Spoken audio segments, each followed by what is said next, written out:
Meet Wasani Lino, originally from Dangriga. He's a data entry clerk with the Projects Office of the Ministry of Human Development in Belize City. The youngest of 6 children, he's also a first-year student enrolled at the University of Belize in the social work program. I was born here in Belize City and raised in Dangriga town. I was raised by a single parent, my mother, and during the years I completed Standard 6 in Dangriga, and then I resided to Belize City to complete high school. But even at only 20 years old, Wasani has had his fair share of life battles as a youth.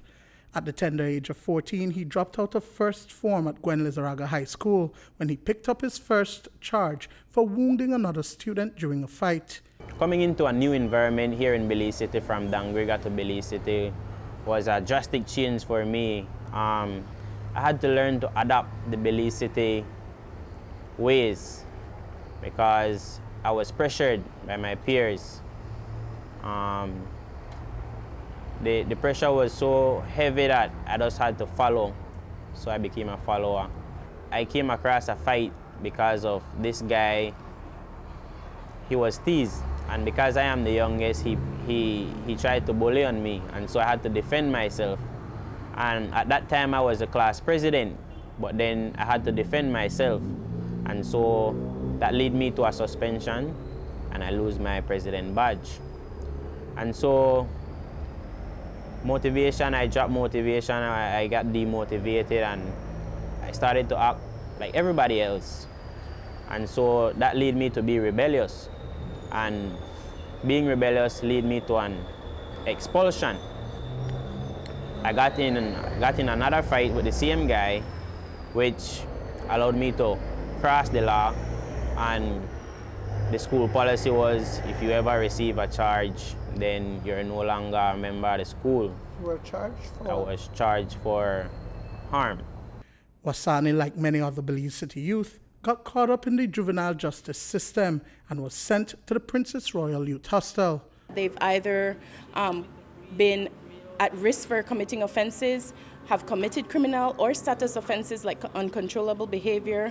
Some of them have been in the youth hostel, some have been in the Wagner's youth facility.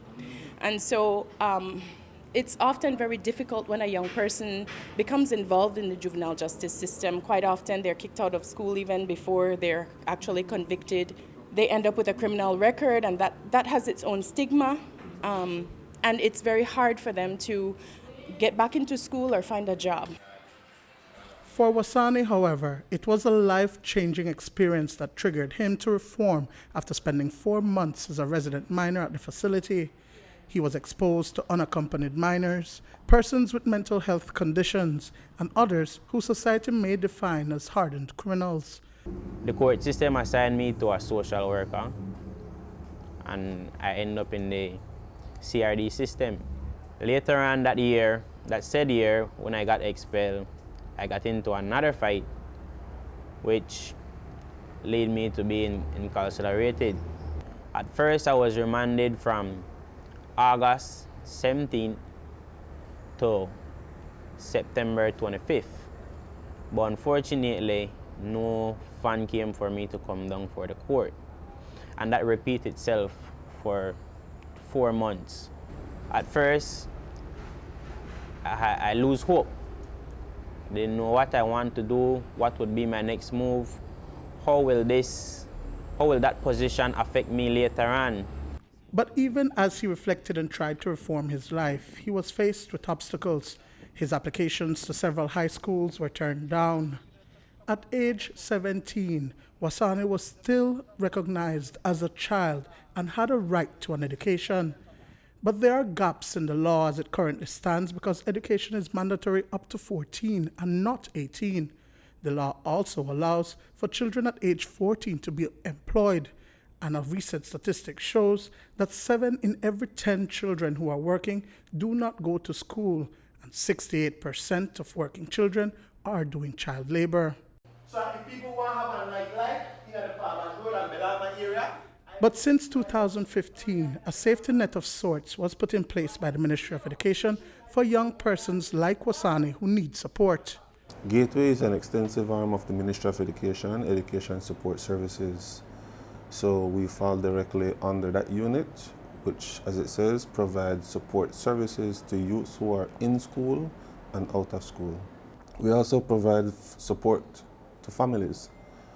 We do counseling with our individual students, but also their parents, because we find out that sometimes the parents do need assistance, and many times these parents are, some are on the same page or some are not on the same page with what their children are going through at a particular time. 40 to 60% of the out-of-school population at Gateway Youth Center would transition to the formal education system, either high school or the IT vet for a trade. Based on the age gap, those enrolled in the program would also transition to the workforce. We are not obligated to find payment, but because we're a part of the Ministry of Education, support is given in some form. So there are avenues and ways to go about it to ensure that they have some form of assistance. Not being able to pay should not be the reason for not accessing high school. In the case of Wasani, he went on to become an honors student at Maud Williams High School and is now a poster boy for someone who has fallen off the path, but with much needed support is back on track. Going back to school, I must say, that was the best thing that ever happened to me. Man, thinking about it, for everybody who experienced high school and graduated completely, I now know the feeling. And for those who think that it's impossible, that their age matters, or whatever you think is hindering you from go back to school, don't let anything stop you. Age does not matter. If you have the opportunity, you take advantage. Duane Moody for News 5.